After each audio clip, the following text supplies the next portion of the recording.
A city councilman walked into my library and told me to deny most of our patrons' requests. So I did exactly that, and I documented every single one. My name is Marcus Webb. I'm 44, and I've been the head librarian at Delwood Public Library for 11 years. 19 years in library science total. Master's degree from Greenfield University. Before Delwood, I managed a county branch system serving 340,000 residents. I know this job down to the acquisition workflows, the cataloging systems, the interlibrary loan protocols, the digital licensing agreements, all of it. So when Councilman Gerald Prout walked up to my reference desk on a Thursday morning in March and told me with a straight face that no patron could request any book, digital download, interlibrary loan, or periodical unless it appeared on a pre-approved list, I knew exactly what that meant. He called it the council's curated community collection catalog. I called it a disaster, but not out loud. Not yet. Let me give you the math, because the math is everything. Prout's list contained 2,847 titles. That sounds like a lot. It isn't.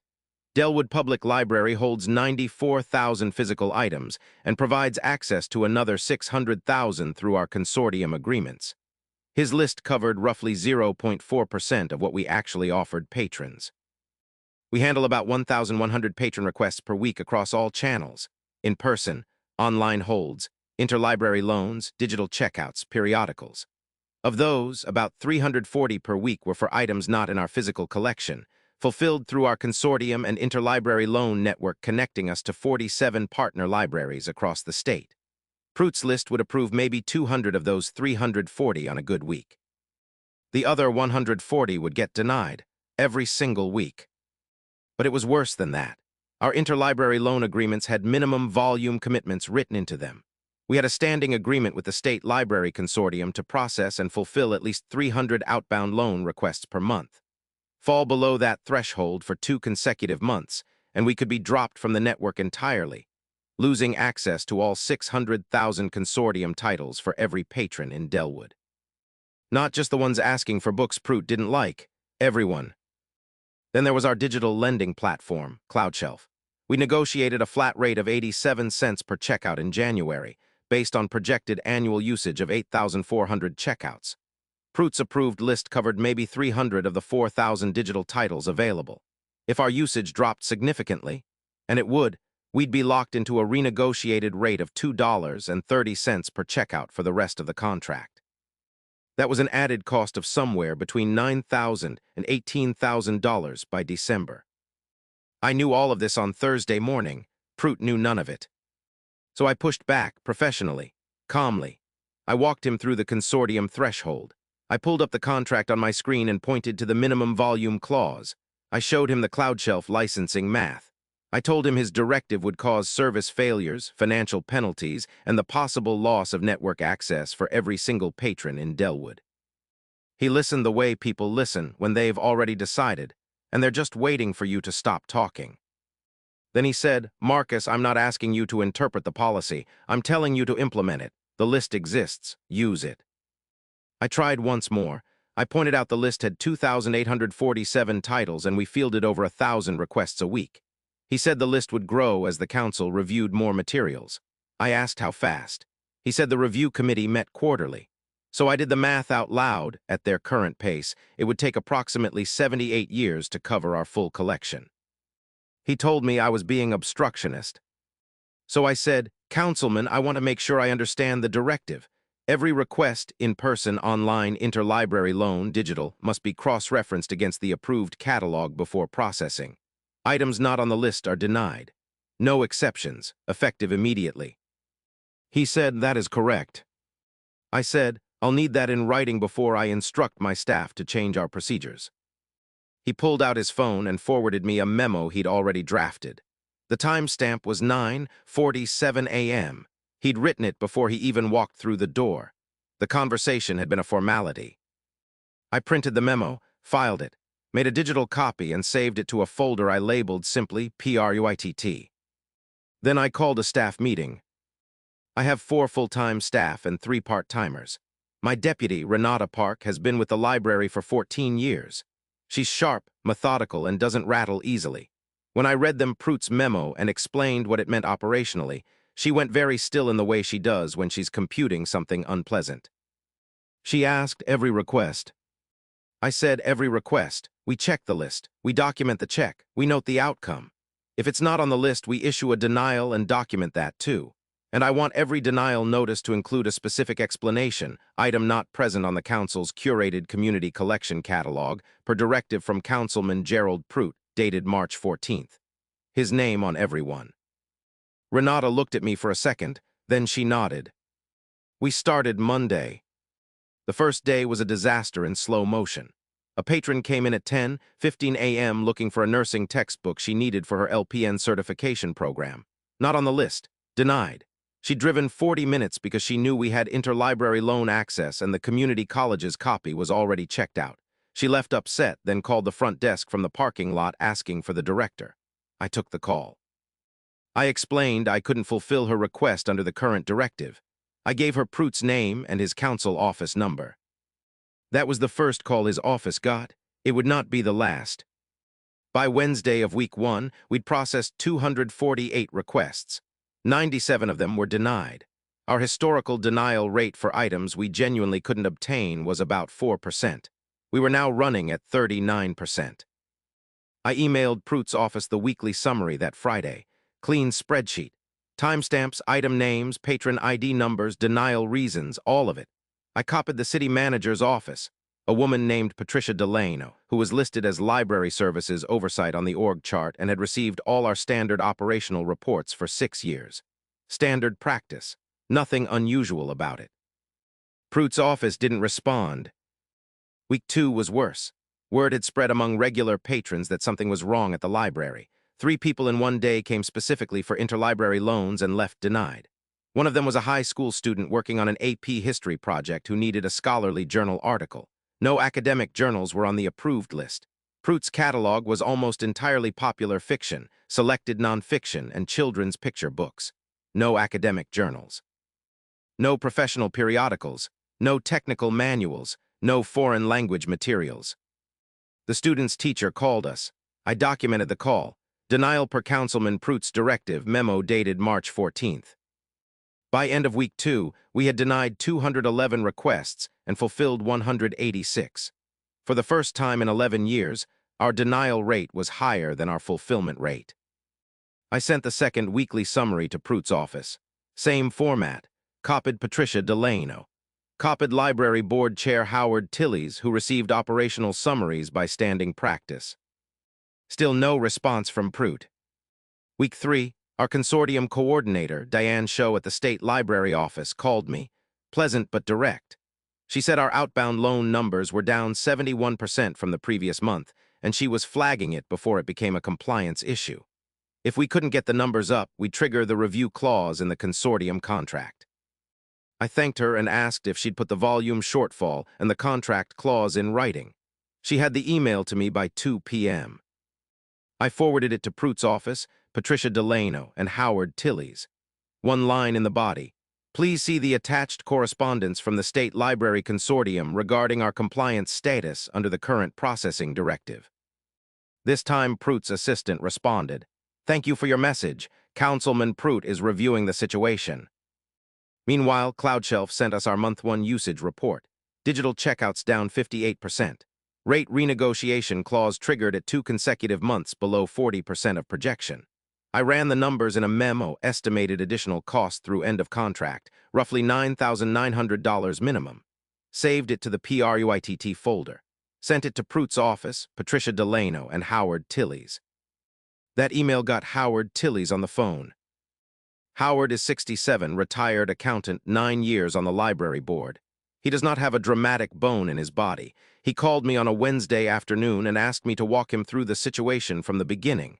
I walked him through it. He listened without interrupting. When I finished, he said, "Do you have all of this documented?" I said, every request, every denial, every email, every call, time-stamped and filed. He said, "Good. I'm going to request an emergency board meeting." The meeting was set for the following Tuesday. Prout was notified. He showed up in a suit and brought his communications director, a 28-year-old named Trent, who spent the first 5 minutes trying to frame the whole situation as a transitional implementation phase. Howard let Trent finish. Then he turned to me and said, "Marcus, can you walk us through what you've documented?" I had a folder, not a thick one, organized, clean tabs, chronological order. I started with the memo Prout issued on March 14th, his signature, his language, his directive. Then the weekly summaries. Week 1, 97 denials out of 248 requests. Week 2, 211 denials out of 397 requests. Our numbers had gone up because patrons were rushing to get requests in before the full story spread. Week 3, still in progress, tracking at 190 denials through Wednesday alone. Total denied requests in 19 days of compliance, 498. Historical denied requests in a comparable 19-day period, fewer than 30. Then I showed them the consortium letter from Diane Show. Volume down 71%. Compliance review triggered. 2 consecutive months below threshold meant network suspension, loss of access to 600,000 titles. Restoration required a 6-month probationary period with manual approval on every loan request. Staff cost of that manual process, roughly 14 additional hours per week. At our current staffing rates, that was $430 per week. For 6 months, that was $11,180. Then the CloudShelf usage report, down 58%. Rate renegotiation clause triggered. Estimated additional cost through December, $9,900 minimum. Then the complaint log, 73 documented patron complaints in 19 days. The nursing student denied a certification textbook. The AP history student denied a journal article. A local doctor denied a clinical reference he used for patient care. A retired teacher denied 3 consecutive requests for foreign language materials. Then I put down 2 pages side by side. The approved list, 2,847 titles. Our collection summary, 94,000 physical items, 600,000 consortium titles, 4,000 digital titles. I said, the approved list covers 0.4% of our available collection. The directive requires us to deny any request outside that 0.4%. This is what we have been doing per the written directive. The room was quiet. Prout said the list was always intended to grow. He said he expected staff to use judgment about what was similar enough to listed items to approve. I pulled out a printed copy of his March 14th email and read one sentence out loud. Staff discretion in this matter is not appropriate as it undermines the integrity of the review process. Trent, the communications director, actually closed his eyes. Howard said, "Councilman, did you write that?" Prout said he'd need to review the full context of the communication. Howard had the email in front of him. I'd sent it to the whole board in the pre-meeting packet. He read the date, the subject line, and the full text. Then he looked at Prout and said, "There's no context issue. This is a directive, and it removes staff discretion specifically." Prout said he felt the staff could have used common sense. I said, "Councilman, you told me staff discretion was not appropriate. In writing, I followed your directive." Howard called a 5-minute break. I watched Trent talking quietly and intensely to Prout in the corner. Prout's face was doing several things. When they came back, Trent announced that Councilman Prout was rescinding the directive effective immediately, pending a revised community engagement process around collection policy. Howard said that was fine, but the board needed to address the financial and operational damage done in the 19 days the directive was in force. He itemized it. Consortium remediation, up to $11,180 in staff time if suspension was triggered. CloudShelf renegotiation, $9,900. Reputational damage. Harder to quantify, but 73 formal complaints in 19 days was significant for a library that averaged fewer than 20 complaints per year. Then Howard said, "The library board is going to formally request that any future directives affecting library processing procedures be reviewed by professional library staff before implementation." Prout nodded. He looked like a man who understood the meeting was over. But there was one more thing, something I'd been sitting on for a week. Patricia Delano, the city manager, had requested my full documentation package on March 29th. She'd been quietly following my CC'd emails the whole time. I sent her everything by end of day Friday. I didn't hear back directly, but I noticed on the city's public calendar that she'd had a meeting with Prout on April 3rd, the Monday before the board meeting. I found out later from Renata, who had a contact in the city manager's office, that Patricia walked into that April 3rd meeting with my documentation package printed and bound. She put it on Prout's desk and said, through a door that wasn't quite shut, I need you to explain to me why a city council member is operating library policy in a way that's going to cost us $21,000 we don't have in the current budget. Prout apparently said something about community values. Patricia apparently said, Gerald, the community values having a library that works. By the time the board meeting happened that Tuesday, the directive was already effectively dead. The meeting was just the formal burial. Afterward, Howard pulled me aside in the parking lot. He put his hand on my shoulder and said, You handled this exactly right, every step. I said I just followed the directive. He made a sound that might have been a laugh. The formal aftermath moved faster than I expected. By April 15th, the City Council voted to remove library services from Prout's oversight portfolio. It was framed publicly as a restructuring of committee assignments to better align with members' expertise. The local paper ran a 4-paragraph story. The comments section ran 200 entries, most of them from patrons who had been denied requests and were not shy about saying so. Prout kept his council seat, he'd been elected, but he lost every committee assignment with actual authority. He was placed on the Parks and Recreation Beautification Subcommittee, which meets quarterly and has no budget authority. I don't feel good or bad about that. It's just what happened. Library Services oversight went to Councilwoman Ida Chen, who had a background in nonprofit management, and called me on her first day to ask what I needed. I told her about the consortium threshold and the cloud shelf situation. She called Diane Show at the consortium herself. Because we'd only missed the threshold for 1 month and were now projecting a return to normal volume, Diane agreed to waive the compliance review. We weren't dropped from the network. Cloud shelf was trickier.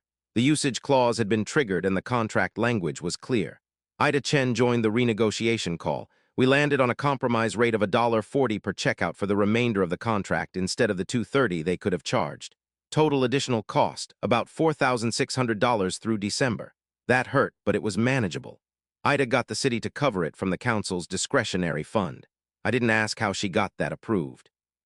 I just said thank you. The 498 denied patron requests were the hardest thing to address. You can't undeny a request. You can't give back the time people lost. What we did was send a letter to every patron whose request had been formally logged as denied, explained what happened, apologized, and included a priority fulfillment voucher. If they came back with their original request, we'd process it same day and expedite any interlibrary loans at no extra wait. About 60% of those patrons came back. Some were gracious, some were still annoyed, all of them were helped. The nursing student, her name was Kara, she'd given me her full name when she called from the parking lot, came back with her textbook request. We had it from the consortium in 2 days. She left me a voicemail to say thank you. I still have it saved on my work phone. Renata asked me a few weeks later, when things had settled down, whether I'd known from the start how it was going to play out. I told her I'd known the directive was going to fail. I hadn't known how quickly. I hadn't known if anyone would pay attention to the documentation. Sometimes you send emails and they disappear and nothing happens.